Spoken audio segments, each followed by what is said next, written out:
नमस्कार, कांटल की आवाज डिजिटल न्यूज में आपका स्वागत है।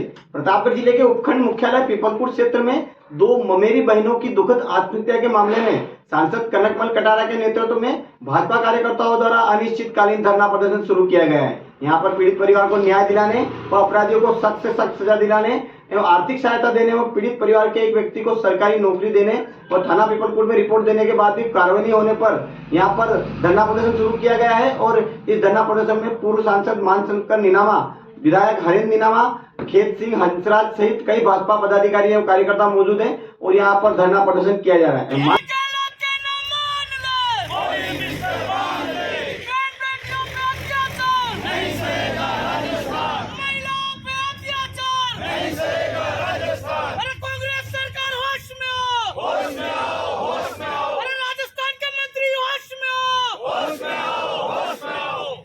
जी सर, जिस तरह से घंटाली पीपलकुट के अंतर्गत दो बच्चों के साथ में जिस तरह से दुष्कर्म करके बेहोशी हालत में इसको प्रतापगढ़ में छोड़ दिया, जिस तरह से बच्ची यहाँ पढ़ रही थी, ये अपनी ज़िंदगी के लिए कुछ बनना चाहती थी, इनके ख्वाब थे, इसके पिताजी के ख्वाब थे, यहाँ कुछ बन करके हमारी बच्ची आएंगी तो बहुत अच्छा रहेगा। लेकिन कितने ही दिनों से छेड़छाड़ी कर रहे थे, उसने बहुत ही उसका विरोध भी किया और मुकदमा दर्ज करने का काम भी किया 4 तारीख को। और एसएचओ ने इस मुकदमे को दर्ज नहीं किया और रिपोर्ट ऐसे ही ले ली। और उसके बाद में उस लड़के को कुछ वहाँ से बच्चियाँ जब प्रतापगढ़ गई बेहोशी हालत में, वहाँ जिस तरह से आई है उसका तो हम देख नहीं सकते। और ऐसी परिस्थिति में यहाँ ला करके यहाँ रखा और बच्चों को कहा कि कौन कौन थे, एक गिरफ्तार किया एक व्यक्ति को और उसके बाद में वहाँ पर उसको छोड़ दिया। जब बच्चियाँ जब यहाँ आई लेकर के आए बेहोशी हालत में, जब एक होश आया तो ये लड़का था, ये बताए थे। इनमें एक लड़के को गिरफ्तार किया था, वो भी छोड़ दिया, 3 तो भागे। और उसके बाद में यहाँ कोई कार्रवाई नहीं हुई। हम सब आज प्रदेश अध्यक्ष सीपी जोशी जी और यहाँ के हमारे विधायक और हम हरेंद्र जी, हमारे मानशंकर जी पूर्व सांसद और पूरे कार्यकर्ता मंडल के अध्यक्ष, वो सभी प्रतापगढ़ के, कुशलगढ़ के, अपने आनंदपुरी के और इस क्षेत्र के रहने वाले सभी लोग यहाँ एकत्रित हुए।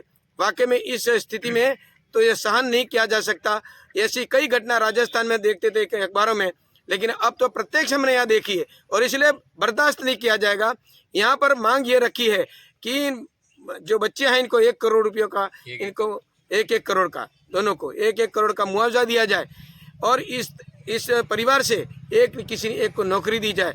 और दूसरा, ये जो 302 के खिलाफ कार्रवाई सामने वाले को तो होगी, जिन्होंने 4 जन हैं इनके, लेकिन ये ऐसे जो जिन्होंने कार्रवाई नहीं की, इसके पीछे भी ये मुकदमा दर्ज होना चाहिए और उसके खिलाफ भी कार्रवाई सख्त सख्त होनी चाहिए। अगर ये समय पे कार्रवाई कर लेता तो ये काम नहीं होता, बच्चा जिंदी रह जाती। और इस तरह की स्थिति तो घटनाएं कब से ही चल रही थी ऐसी, लेकिन परेशान होकर के इस तरह की स्थिति आई है। इसलिए बहुत हम आक्रोशित हैं इस बारे में। और गहलोत साहब अपने राज के लिए पड़े हुए हैं, वो बैठे हुए हैं कि राज करते रहेंगे, चाहे कितना भी जनता दुखी हो, कितना भी महिलाओं के साथ दुष्कर्म हो, कितना भी हत्याएं लूटपाट हो जाए, लेकिन कोई चिंता की बात नहीं है। और अभी तक उसकी सख्त कार्रवाई कोई नहीं की है। हमारी मांग है, ये क्रमशः हमारा ये धरना जब तक ये मांगे यहाँ पर पूरी नहीं होंगी, कोई आश्वासन नहीं मिलता ठोस, तब तक ये क्रम चलता रहेगा और इसका पूरा विरोध किया जाएगा। आगे से कोई और बड़े नेता कोई आने वाले हैं यहाँ क्या? ये रचना बनेगी। आज तो इतना हुआ है, हम आए हुए हैं और समय समय पर बड़े नेता भी आएंगे, बहुत बड़े नेता भी आएंगे। अगर सही निर्णय नहीं लिया तो शायद ये चुनाव के पहले ही इसको हटना पड़ेगा कुर्सी से, ऐसा हमारा मन है। और इस प्रकार की कार्रवाई जब भारतीय जनता पार्टी का राज आ गया तब इनको सबको लाइन पे रखेंगे।